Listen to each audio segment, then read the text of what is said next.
natin ang top story ngayong gabi. May sariling imbestigasyon ng National Bureau of Investigation o NBI sa pagkamatay ng umano'y isa sa middleman sa pagpaslang sa radio commentator na si Percy Lapid.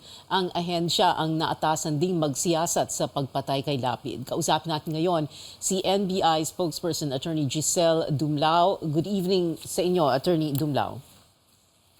Magandang gabi po, Ma'am Pia. Well, Attorney Gisele, let's begin with this. No, itong what exactly is the NBI looking into? So the murder itself, at the same time, the confusion over the so-called middleman, and if you are looking into the murder itself, that means para bang parallel investigation po ito ng ginagawa ng PNP. Yes, tama.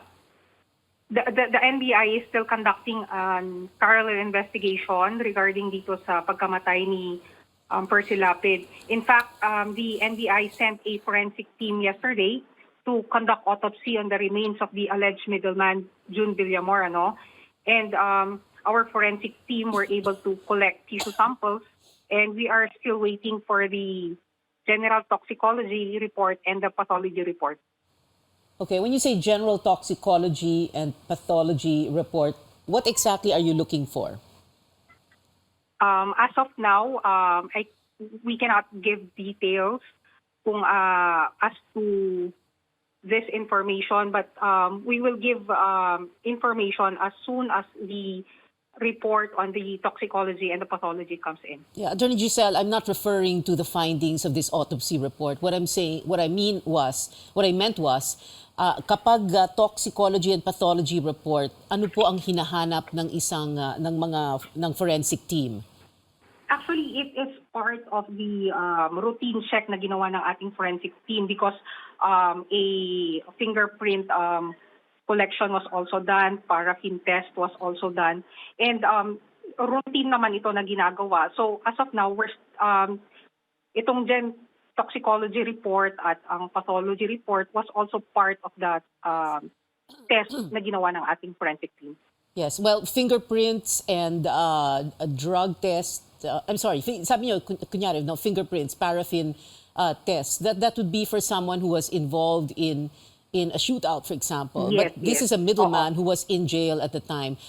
So Yes. Toxicology meaning drugs, alcohol? Kung may drugs or any toxin na pinasok sa katawan niya, kung may possibility ba na nilason, makikita natin dito sa toxicology report. Okay, kung nilason, was he poisoned, in other words, no? Yes. All right, because what we're trying to establish here is why he died, no, the cause of death, because hindi pa natin alam, and because he was named as the alleged middleman, and therefore this is a cause for concern, correct? Yes, that is correct. Okay, so so this is mga anong oras po na yung results nito will be available, and when are you going to make these public? The result for the general toxicology report and the pathology report, we are expecting about a week or two siguro para mailabas natin. 1 week or 2 weeks, all right. So we are talking about this autopsy on Crisanto Villamor, who is supposed to be one of the, we don't know how many exactly, middlemen, so-called alleged middlemen, na nag-hire daw, kumuha ng mga gun for hire para nga patayin itong si Percy Lapid. But there are others who have been named or who have been said by authorities to be involved daw, na middleman daw. May pangalang Christopher Bacoto, meron ding isa pang tao na ang sabi sa akin nung Politics as Usual nung Wednesday night ng NCRPO that there is one person na meron lang tatlong magkapangalan sa Bilibid na yun daw yung middleman, yun daw yung yung nag-utos kay Joel Escorial. So are you also looking into this confusion, or are you trying to clarify things, no? Is there one middleman? Were there two or were there three? Because posible bang may isang taong para bang handler kay Escorial? Iba pa ba yung handler doon sa Dimakulangan Brothers? Yun po ba yung hinahanap ng NBI? Yes, we're also looking into that. Ongoing pa rin ang ginagawang investigation ng ating NBI dito sa kasong ito.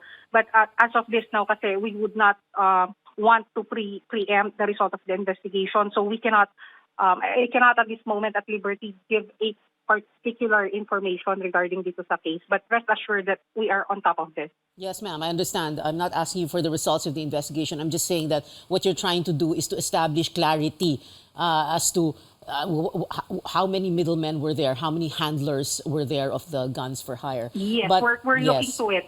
Yes, okay. That's part of our investigation as well. Yes, that's what we need to know at this time. Okay.